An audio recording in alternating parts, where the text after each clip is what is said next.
بسم الله وعلى بركة الله نبدأ. تعلن هيئة الدفاع الرسمية الموكلة من السيدة مروة يسري عبد الحميد المعروفة إعلاميا بمروة بنت حسني مبارك عن بدء عملها بشكل رسمي في إدارة ملف القضية وفقا لما تقتضيه أحكام القانون والدستور المصري.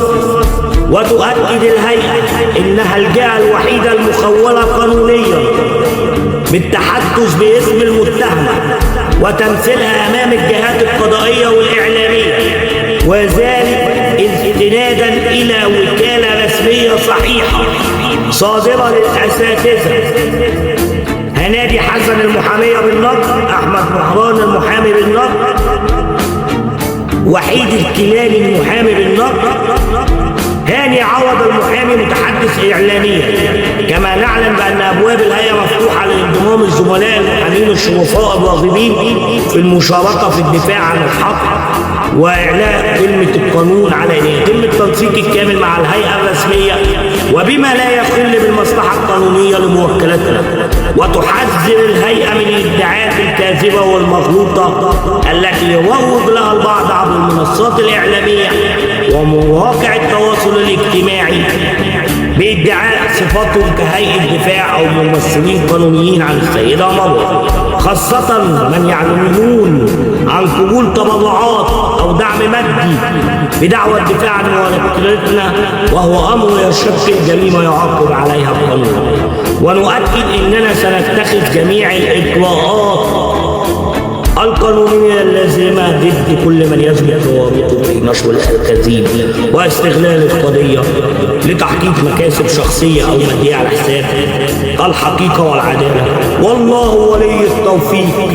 ألف مليون مبروك لإخواتنا المحامين الجداد، وحرب قادمة ما بين المحامين. وطه الزبلاوي هتوحشنا والله يا زبلاوي، وسقفوا يا عيال. طه الزبلاوي اتشالت رمى في الزبالة. قلت لك سمعونا زغروطة، سمعنا زغروطة كابوسكم وعمركم الاسود. اصحى يا زبلاوي. توكيل ممضي ومبصوم من وزارة العدل مصلحة الشهر العقاري مع امضتها وبصمتها. هنا سنسكت قليلا احتراما وتقديرا لما تم فعليا. انا نفسي اشوف. سمعت عنه. تم فعليا. تم الغاء وكالة الزميل طه الزبلاوي رسميا، والله الموفق. اهلا رمضان رمضان جانا. طه نام انت وحقك جاي عشان انت بتاعي وكتبت اسمك على دراعي. حضرتك المستشار طه الزبلاوي محامي الاصيل للسيده. اعلن بعد يومين بس هو سبق كده يا هاني يا عوض. كده يا هاني يا عوض تعلن قبل ما نعلن. ليه انت تعلن قبل ما نعلن؟ ليه حضرتك تتم الإعلان متحدث إعلاميا؟ أنا حضرتك متحدث إعلامي برضه. أي خدمة يا أستاذ طه زبلاوي. أقول لك باي باي وابعت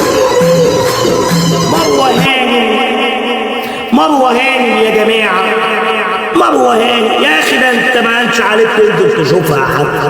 واكس عليك ادي عليك بيه وانت فيك كل العبر. برضه عندي مفاجأة ليك تاني. هو انت انا قلت لك انت بتاعي يكفيك شر اللي بحطه هنا.